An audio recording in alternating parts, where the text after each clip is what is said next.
स्वागत है दोस्तों, स्वागत है आपका मेरे चैनल आर ठाकुर फिटनेस में। और आज मैं बात करने जा रहा हूँ कि सर्दियाँ आ रही हैं और सर्दियों में कैसे जो आपका फैट है उसको आप हीट में कन्वर्ट कर सकते हो और उससे आप सर्दियों में गर्म भी रह सकते हो और साथ में आप फैट लॉस भी कर सकते हो। तो जब भी ये विंटर खत्म होगा तो कुछ लोग तो यहाँ वर्किंग करेंगे जो ऑलरेडी लीन है या जिनकी फैट जिनको गेन करना है, जिनके पास नहीं है गेनिंग। लेकिन कई ऐसे लोग हैं जो मोटे हैं, तो वो मोटे हैं और वो सोचते हैं कि हमें सर्दी में तो हम कपड़े पहन लेंगे तो हम दिखाई नहीं देंगे, ज़्यादा लोगों को नहीं लगेगा, तो हम जब गर्मी आएगी तब हम फैट लॉस करेंगे। ऐसा नहीं होता। एक्चुअली में आपको क्या करना चाहिए, आपको विंटर से फैट लॉस करने की कोशिश करनी चाहिए। तो जो भी आप जब पहुंचोगे समर में तो आपका फैट लॉस हो चुका होगा। मार्च अप्रैल में जब आपको ज़रूरत होती है, अच्छा आप फिर से लोग कपड़े पहनते हैं, ठीक है, अपने जो भी गर्ल्स भी शॉर्ट्स पहनती हैं या जो बॉयज़ पहनते हैं हाफ टी शर्ट वगैरह, तो उसमें आप अच्छे दिख सकते हो। ठीक, उसके लिए आपको अभी से मेहनत करनी पड़ती है। तो ऐसा कैसे किया जा सकता है, देखो कुछ चीज़ें हैं इसके लिए, वो आप चीज़ यूज़ कर सकते हो। मैं आपको बता सकता हूँ, यदि आप काफ़ी मोटे हो, यदि काफ़ी नहीं, आप जो ऐसा भी लगता है आप उतने लीन नहीं हो जितने आप होना चाहते हो, तो कैसे आप अपनी फ़ैट को हीट में बदल सकते हो, ये बदलना पॉसिबल है। ऐसा किया जा सकता है, फ़ैट को हीट में बदला जा सकता है और उससे आपका शरीर गर्म रह सकता है। इसके लिए आपको अपना मेटाबॉलिज्म अप करना पड़ता है। मेटाबॉलिज्म अप मतलब कि जो भी आप कैलोरीज आपकी बॉडी रेस्टिंग स्टेज में बर्न कर रही है उससे ज़्यादा कैलोरीज रेस्टिंग स्टेज में वो बर्न करे, वो हर टाइम थोड़ी गर्म रहे। तो कई लोगों के साथ ऐसा नहीं होता है, कई लोगों के साथ ऐसा होता भी है।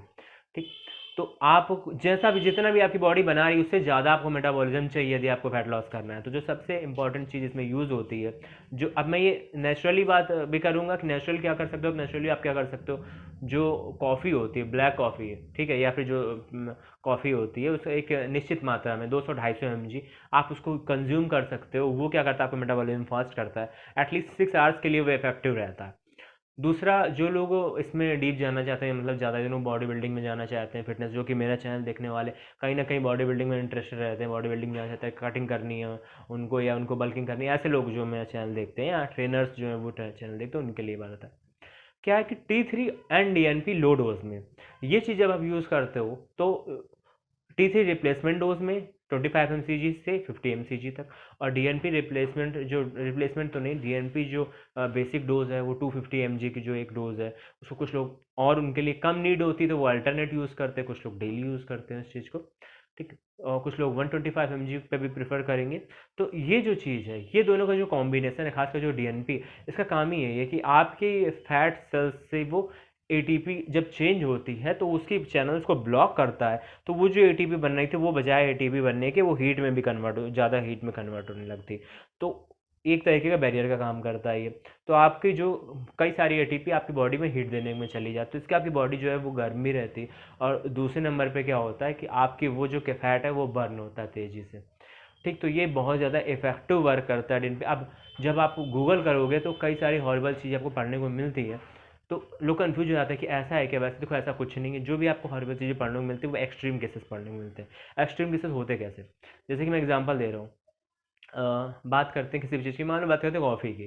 कॉफ़ी की जो प्रिस्क्राइब डोज है वो 250 mg की है। इसमें जो 2 रुपये वाली कॉफ़ी आती है जिसको लोग बहुत हल्के में लेते हैं, उसमें आपको 6 दिन, कम से कम आप 5 से 6 दिन उसको यूज़ कर सकते हो और वो काम करेगी। यदि आप कॉफ़ी के एडिक्टेड नहीं हो तो वो आपके काम करेगी। अब आपने क्या सोचा कि यदि हम पूरी पूरी 2 रुपये की, 2 ही रुपये की तो है, तो आपने पूरा यूज़ कर लिया, ठीक है, बहुत ज़्यादा हो गया। कई बार लोगों को इससे क्या होता है, हार्ट बीट फास्ट हो जाती है, बहुत ज़्यादा दिक्कत होने लगती है। फिर कई बार लोग इसके यूज टू हो जाते हैं, तो फिर वो 10-10, मैंने ऐसा देखा है, मानोगे नहीं, 10 रुपए की कॉफ़ी एक बार में ही फाँक के जिम करने चले।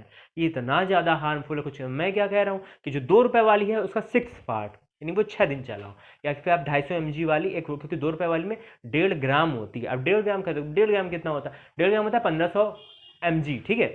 और मैं आपको कह रहा हूँ 200 से 250 या बहुत ज़्यादा 300 mg कैफीन, बस। तो ये एक लिमिट होती है, डिपेंड करता है कि आप किस तरीके यूज़ कर रहे हो। तो यदि 125 to 250 है, कोई यूज़ कर रहा है DNP, और कोई अच्छा इससे अच्छा रिजल्ट आता तो और लेंगे, 500 लिया, सच में और ज़्यादा रिजल्ट आया, 750 पहुँच गए, 1000 पहुँच गए, तो अभी 3-4 दिन क्या उनको लग रहा है कि अरे हम संभाल सकते हैं। 3-4 दिन बाद वो बॉडी में हाफ साइकिल की वजह से बिल्डअप होता रहता है, बहुत ज़्यादा बिल्डअप हो जाता है। जब वो 4-5-6 दिन में तो वो बहुत ज़्यादा हो जाता है, उस टाइम फिर कम करने की कोई चांसेस नहीं होता। तो जो प्रिस्क्राइब किया जाए सिर्फ वो चीज़ें उसी तरीके से करनी चाहिए जिस तरीके से प्रिस्क्राइब किया जाता है। तो आप ये चीज़ कर सकते हो, ठीक है। तब आप, जब आप इस तरीके से काम करते हो जैसे कि प्रिस्क्राइब किया गया, तो वो चीज़ अच्छे से चलते हैं। इसके अलावा एजीएच जो है, एजीएच भी ऐसा काम कर सकता है। एजीएच आपके मेटाबॉलिज्म को फास्ट करता है।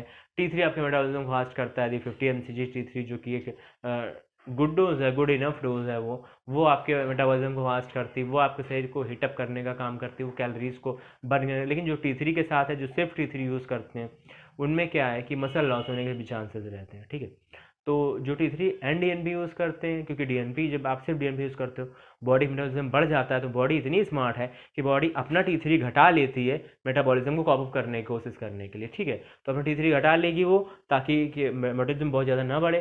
तो आपने टी3 बार से जब आपने टी3 भी दिया तो फिर से मेटाबॉलिज्म तेज हो गया। तो दोनों चीज़ें हैंड ऑन हैंड वर्क करती हैं। इसके अलावा क्लेनब्यूटेरॉल भी है, उसकी सलाह मैं नहीं देता हूँ कभी।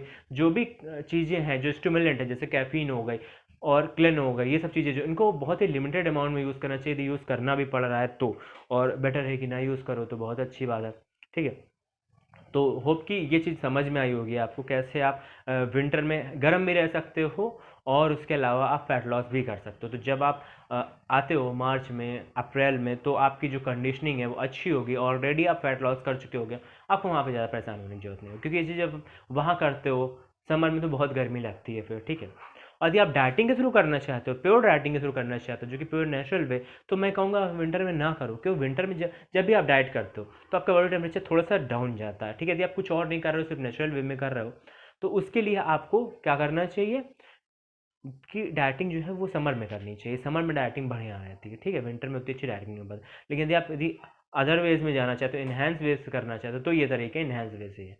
तो होप कि आपको ये चीज़ समझ में आई होगी, आपको कैसे करना है, आप चीज़ समझ गए होगे, आपको आइडिया लग गया होगा कि हमें यदि नेचुरल करना है तो हमारे लिए समर सही है, और यदि आपको करना है थोड़ा इन्हांस वे में, लाइक ऐसा नहीं है कि मैं ये कह रहा हूँ अच्छा विंस्टॉल स्टैना इन सब चीज़ें नहीं है, टेस्टा वगैरह ट्रेन वगैरह नहीं, नॉर्मल चीज़ों की मैं बात कर रहा हूँ जो कि इस कैटेगरी में फॉल नहीं होती, उसकी बात कर रहा हूँ मैं, जो फैट बर्नर की कैटेगरी में फॉल होता है। ठीक है, तो उन सब चीज़ों को आप यूज़ करते हो लिमिट में।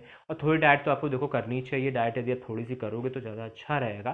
जब इन चीज़ों के साथ डाइट को मिक्सअप करते हो, बॉडी आपकी डीएनपी पे ज़्यादा गर्म नहीं होगी, ज़्यादा ठंडी भी नहीं होगी, तो आप डाइट भी उस टाइम पे कर सकते हो। ठीक है, तो वो बेनिफिशियल रहता है आपके लिए। तो मिलते हैं अगली वीडियो में, तब तक के लिए goodbye and take care.